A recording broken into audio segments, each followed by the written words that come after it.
Over the past 15 months, Americans have been horrified by the cascade of total disaster. Inflation is the highest in 40 years, and it's going much higher. Sorry to inform you of that.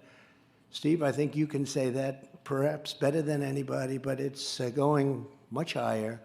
Gas prices are now $4, $5, or even $6 a gallon, and likewise, they're going much higher.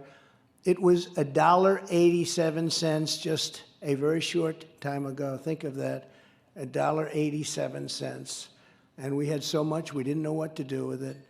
Our border is being overrun by millions of illegal aliens from over 140 different countries, countries that many people have never even heard about. We have no idea who these people are, where they come from.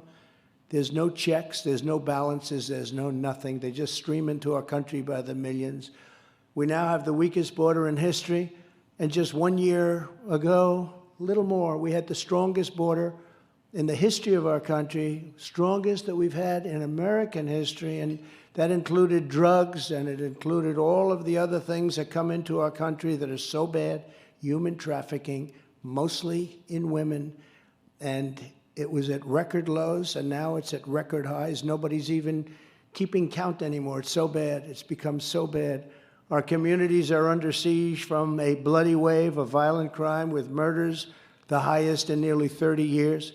Our children are being indoctrinated in school with wicked anti-American ideologies and demented left-wing gender theories.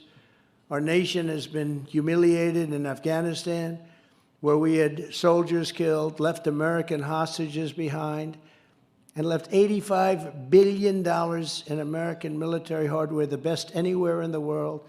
We handed it over to the Taliban. They weren't even expecting it. They just got it. We surrendered. We surrendered. And remember, for 18 months, think of it, for 18 months, not one American soldier was killed. I spoke to the leader of the Taliban, Abdul. I said, Abdul, I won't tell you exactly, but I said, don't do it. And they didn't do it. They didn't do it. 18 months until that horrible day where 13 soldiers were killed, and nobody mentions the ones that were so badly, horrifically injured, no arms, no legs, just blown to pieces for no reason whatsoever. China no longer respects us. Iran no longer fears us.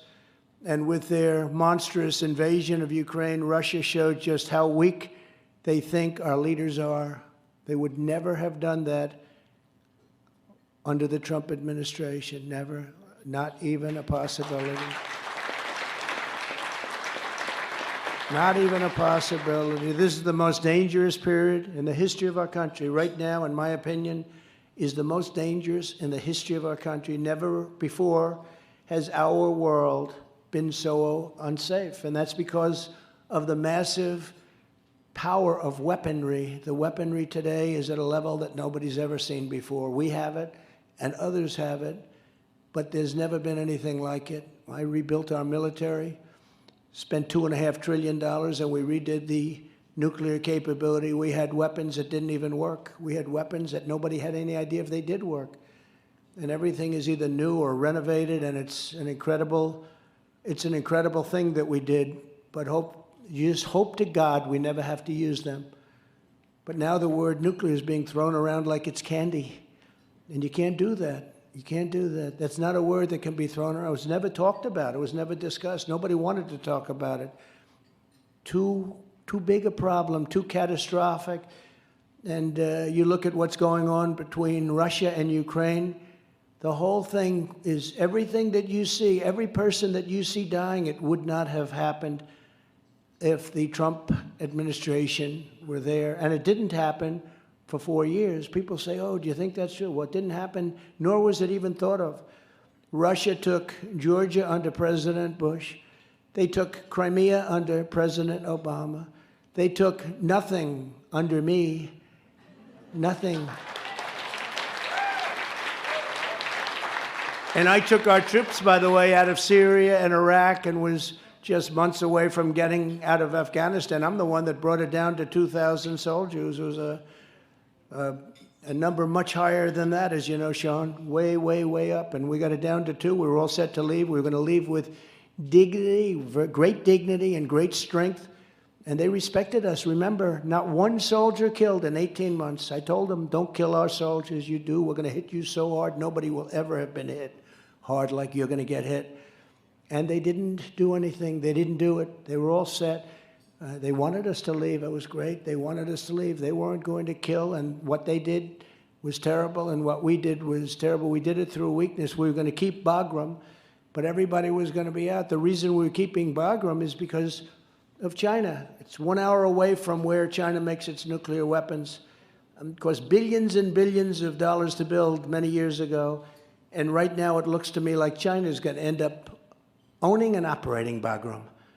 We fled, left the lights on late at night, and we fled, and they did leave all the dogs behind, by the way, for those people that love dogs.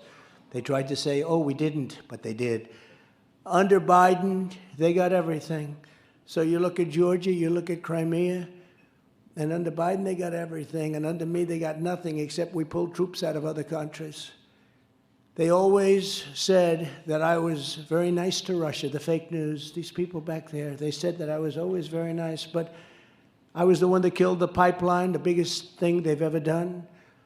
I funded NATO with $430 billion by saying, if you don't pay up, we're not going to defend you. And they all paid up, or most of them paid up, but the rest is coming in. They never saw anything like it. The Secretary General said that it's the most incredible thing he's ever seen, because Bush went and made a speech, Obama made a couple of speeches.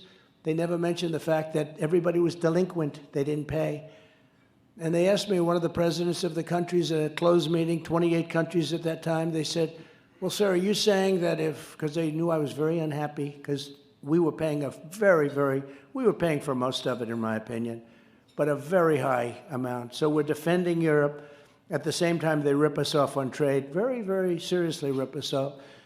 And he said, does that mean that you won't protect us in case, if we don't pay, you won't protect us from Russia? Was the Soviet Union, but now Russia?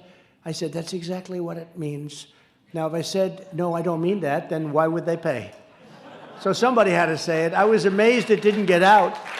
I was amazed. The fake news didn't pull it out. I don't know, maybe nobody wanted to talk about it. I said, no, that's exactly, and the money started to flow in. And the Secretary General said, I never saw money like this in my life. It started to flow in. I had to give him that answer. It was a risky answer to give, too, because people would say, oh, that's a terrible thing to say, but that's the way you have to do it, I guess. But I put more sanctions on Russia than anyone else. I gave Ukraine javelins while Obama gave them blankets. You remember this statement? Oh, he's terrible. He's giving javelins, and the other one's giving blankets. Well, it turned out I was right when I gave the javelins. I was the one that gave them the weaponry to do that very big and important first part of the war and show something very special. They said I was very nice to Putin. The only person who didn't think that was true is Putin. He used to say, you're killing me on the pipeline. How the hell? Nobody ever heard of Nord Stream 2. Nobody until I came along. I heard of it. I said, what is Nord Stream 2? It's the biggest pipeline imaginable, all of Europe, but in particular to Germany. And I ended it. But we have a leader now who is incapable of understanding what the hell is happening. And these are very dangerous times. Immediately approved the pipeline, by the way. I ended it, and they approved it. You know, you've heard it 1,000 times. He killed Keystone, which is our Keystone XL, as they call it officially.